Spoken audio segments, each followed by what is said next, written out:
WhiskyJason here, whiskey from the viewpoint of an American in Germany tasting rare and exotic whiskeys. Today I have something from Scotland, the Spica.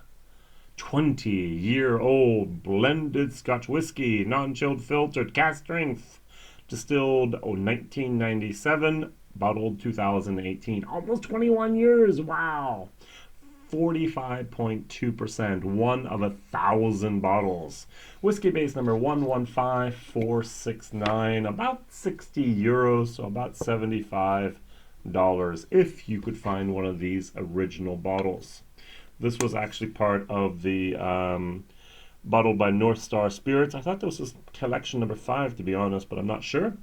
Ian Croker, up until 2016, he worked for A.D. Rackney, and he was also a journalist, and then he became self-employed, and he decided to start his own whiskey label. Ta-da! So we have Vega, we have all these other things from North Star Spirits, and most of their whiskeys have a astronomical, name. Spica is actually in the Virgo constellation. It's the 16th brightest star for our personal eyes, even though it's a double star and is about 250 or 260 light years away from us.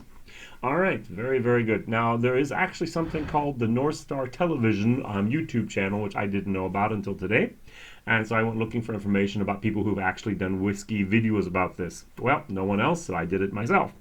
Now, what was very, very interesting is there was one video from the distillery. It was like a 45-second type of marketing thing. It zoomed in and out on the logo and on the label and a little bit of background music and so on. A little bit of a blurb here or there, but nothing really on information at all that you couldn't see by just taking the bottle in your hand. And so what somebody wrote underneath it was, wow, just waited 45 seconds of my life, and they actually answered and said, well, we're so sorry.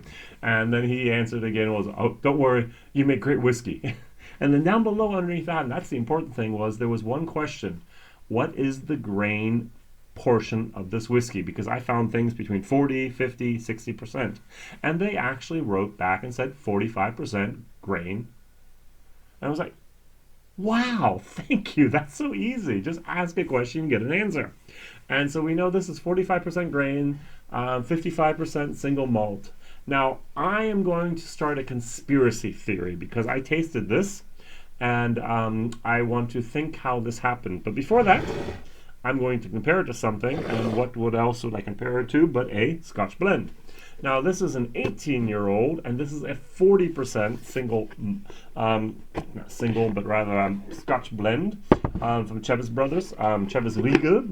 I actually like this a lot. I can get this for about 15 euros cheaper than I could this. And what I really, really love about this whiskey is, for me, personally, it has a little bit of an older whiskey at the back end of it. And so when I taste it, it's a little bit watery, it's a little bit oaky, but then towards the end, it just turns into this magnificent finish.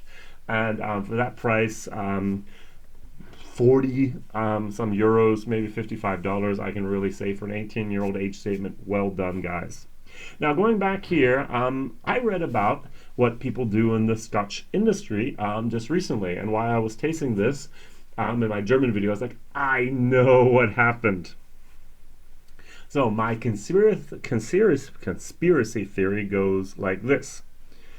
You have some barrels lost in a warehouse, or barrels you haven't been tasting on a regular basis, and they were maybe at 45% 5 years ago. You come back 5 years later and you go, oh, whoops, 38%, 39%, 39.8%, I don't care. And it's like, uh-oh, what are we going to do with them? And so you actually find someone who's going to make a blend out of them. Why? Because you take 50% single malt, single grain whiskey, you mix it with 35, 38, 39% single malt, and you put them together and you get a 45.2% blended whiskey. So you can have whiskeys that are under the 40%, that are older, 20 years plus usually, and then you just pep them up a little bit with a single grain, get them back up above the 40% range, and ta-da! Blended whiskey. And that's the first thing I got. The first thing I got when I tried this was, at the beginning, it was like a little bit, it's not flat, but it was a little bit watery, thin, and then it was like, oh yeah, wait, and then it was like, wow, there was that grain pepper moment in there. I was like, okay, something else took over here. So let's try this. All right.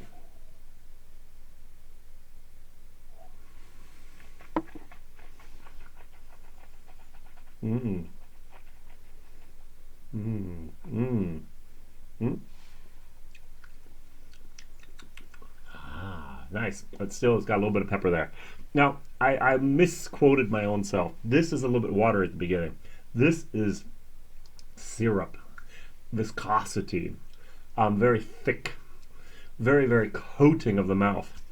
This has a lot of sherry influence in here, a very, very nice wood moment, and a lot of brown sugar. And if you get it the right moment, that pepperiness kind of transitions into a syrup-like sherry moment. The pepper still comes through. It pushes a little bit of the alcohol towards the end. But this has, if you leave it a little bit in the glass, a couple minutes, it turns into something which is actually very, very nice. This is going to get like a solid B in my book. B to B minus. Do I prefer this more? It's more available, 1,000 bottles worldwide, and that was it. This, of course, I can get in supermarkets over here, especially during Christmas time, and even on sale for around 40 some euros. Maybe 50, but 40, I've seen it on sale. And the only thing I really love about that is the finish. That finish is just fantastic. This finish is totally different, sweeter, more of a sherry, more of a molasses type of brown sugar moment. Very, very well done, people. Very well done. Value for money, I thought that was a good price. It went on sale, I think, originally for £50. So for me, that'd be 60 euros. For you, it'd be like $75. Don't you just love different currencies? Wouldn't it be just nice one day to have one currency? Then everyone wouldn't have to worry about exchange rates and all of this and so on and so on. But who knows? That water really does kick it in. Do I get a little bit of that phosphor type of moment? Maybe a tiny little bit there. That sherry type of oh, but that's good. That's good. That's good stuff there. Great nosing whiskey, wonderful taste, a little bit hot towards the end, but hey, 20 years old, 45.2%, and affordable in my book. If you ever see anything with a label like this, North Star, except for the Linkwood that I had, usually this is going to be one of those products out there that is a little bit flying under the radar. The Vegas, of course, are not flying on the radar. They are really flying off the shelves if you can even get one. And this has been more or less discovered in many, many parts of the world, but in many other parts of the world, there's still an unknown brand. North Star Spirit. What's that? Who's that? It looks a little like a comic book here, a little bit of a spacey type of science fiction thing. I personally very much like it, but it's actually from the North Star Spirit Limited in Glasgow. Very, very good. And the Spica comes from the Latin phrase ear of corn. I'm sorry, ear of wheat. I can't read. And Virgo is associated with the green goddess of the harvest, Ceres. All right. One last time, and I'll give my actual review, my grade here.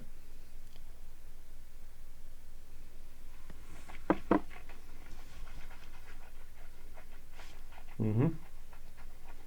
Mm-hmm. Mm-hmm. It's one of those whiskeys that if I tasted blind, that's why I closed my eyes for a second here. It's like, oh, this is old, this is nice, and then it's like, wait, it's pepper, it's young. Oh, what's happening? Oh, wow.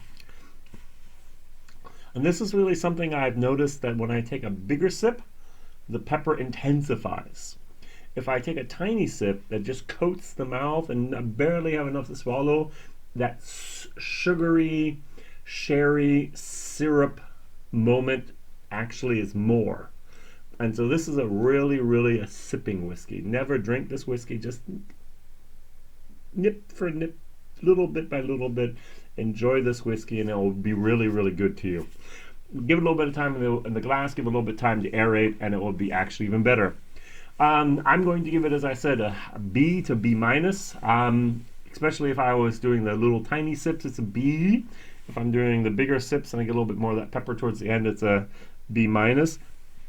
Value for money actually is not that bad. As I said, 50 pounds, 60 euros, $75 for a 20-year-old age statement with 1997. What were you doing in 1997? All right, so for example, my sons were 5 and 2 years old. I was a young father struggling with the financial woes of a growing family. It was a good time. It was a busy time. My eldest son now is just a few years away from my age back then. That's really scary. That shows how old this whiskey is. I have children that are older than this, but barely. Yeah. The good old days. All right, Whiskey Jason here, whiskey from the viewpoint of America. A B to B minus, value for money. Definitely a C if you can find it. C plus. Think about it. It's one of 1,000 bottles. They're on auction sites now. I think most of the stores have run out of them. This was one of the things people looked at it a lot.